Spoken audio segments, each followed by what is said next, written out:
Hi, welcome to this week's Letters to Lauren. And I'm joined by Michelle Leon, who is one of our incredible coaches here at Lauren LaRusso Coaching. She works every day with clients who are dealing with all sides of an affair. And I have Michelle joining us every other week or so that you can gain from her perspective and her experience and her expertise, because I know that I value it so much, and I want you to also be able to have the opportunity to hear what she has to say. So let's launch in, and I'm going to read a letter today from Frankie.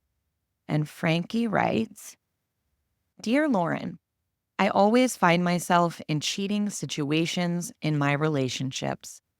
I always said that maybe it was because the people I was with just weren't good enough, and that was mostly true. But there's a new guy in my life, my boyfriend of almost a year. He's different from anybody I've met, and as much as I really like him, I found myself cheating after a person I met caught my attention.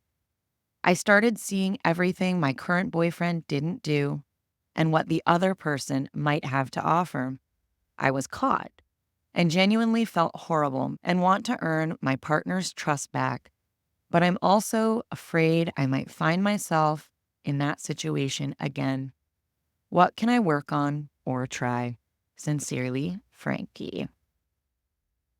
So, Frankie, here's what I noticed from your letter, that you are pointing outside of yourself for the reasons for your infidelity.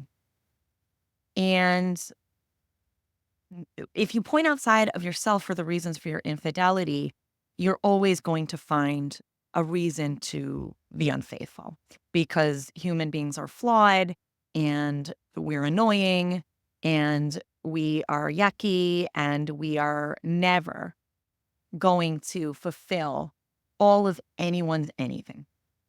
So as long as you're saying, it's mostly true that my partners were not up to standard, which is why I cheated, then you're always going to have a reason to cheat.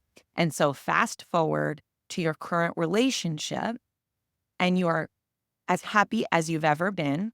This person is actually someone who you could see yourself with, it sounds like, long term, and you actually want to be faithful. But what's going on is that it's inside of you, is the motivation to take opportunity and to step outside of a relationship. So to bring it full circle, and then I want to hear what Michelle has to say, to bring it full circle, as long as you're looking to your partner's flaws as the reasons that you cheat, you're always going to have a reason to cheat. And you are never going to be able to rationalize why you would stop. So what comes up for me is that you're going to end up needing to make an active choice to be someone who does not step out of their relationship, that it's simply a conscious pact that you're making with yourself. Because if you are not looking at yourself as the reason this is happening, then all bets are off. There's always going to be a green light. So I've got more to say, but I just want to pause because I want to let Michelle share what she thinks about this letter and what you have to say to Frankie. As always, totally agree with you on the internal exploration, excavation. There are many internal reasons, and I think that they get lost or invalidated or dismissed as being, all about personality disorders and about character flaws, but which are possible, but also on that deeper work, attachment injuries, early traumas, relational trauma, childhood abuse, neglect, growing up with emotionally immature parents. I also think of stability, and stability for somebody that has early trauma can feel actually very unstable to a nervous system that is used to chaos and instability, that actually feels safer because it's their default programming. So in terms of kind of a forward motion, this isn't going to get solved in the letter, although I hope that we send Frankie in a direction for further exploration, excavation, is really getting with someone to do a deeper dive on those early childhood experiences that really can contribute to cheating frequently and being a serial cheater. That's exactly right, Michelle. I think it's a great way to make sure you're keeping yourself safe, right? If you can rationalize stepping out of a relationship, and in doing so, you are doubling down on the flaws of your partner, and you're giving yourself a lifeline and a connection outside of whatever relationship you're in. That's a really adaptive way to make sure that you are safe and that you're not going to be the one who gets hurt, right? If you're the one who does the hurting, then you're less likely to be hurt. And so this pattern, right? And Michelle and I, in our work, part of what makes our work so fascinating and rewarding is that we're pattern seekers. And in your case, you're coming to the table, Frankie, with a very clear pattern. You're like, my pattern is that I cheat, right? And mostly it's been because of the flaws of other people. But now I'm in a relationship with someone that I actually really like, and I still did it. Well, you still did it because it's head and heart. It's in your body. It's something that's going on viscerally where you feel you need an exit strategy or you need an outlet from the relationship in order to feel safe and stable. And honestly, like you need it for your own survival. And you might be like, no, nah, that doesn't track. But I'll tell you, once you start walking down this road of learning about some of the things Michelle just suggested, you're going to be like, oh, there's some light bulbs going off for me around this. And I think, Frankie, really the saving grace for you is going to be to do some of that learning, some of that self help on yourself, because the more you can understand what's going on inside of you, the more you can gain conscious awareness of it. And the more we have conscious awareness in our lives, the more we're empowered to make choices, right? So you're going through life in more of a reactive stance. If there's an opportunity, if there's someone who catches my eye, if there's attention from the outside, I'm going to react to it by stepping into that relationship or that space or that encounter. But if you're coming from a place of conscious choice making and self connection, well, now we can slow our roll. Now we can say, okay, like this might have been my past pattern, but let me give myself enough time to say I could go down this road or I could do what's less familiar to me and go down this other road. And chances are you're going to be met with a lot of uncomfortable feelings when you do. You might feel trapped. You might start making a case against your partner to help yourself feel safe instead of stepping out of the relationship. I have no idea, but it would be really interesting to begin to pay attention to what comes up when you're no longer using those behaviors in your relationship as kind of a safekeeping for yourself. So Michelle mentioned attachment style. There are great books on attachment. The one I would recommend for you is Wired for Dating. When it comes to your childhood wounding, go get Vienna Farron's book, Origins of You. It's a great book on tracing back some of those early childhood wounds and how we adapted to self-protect in our adult relationships based on our early childhood wounding.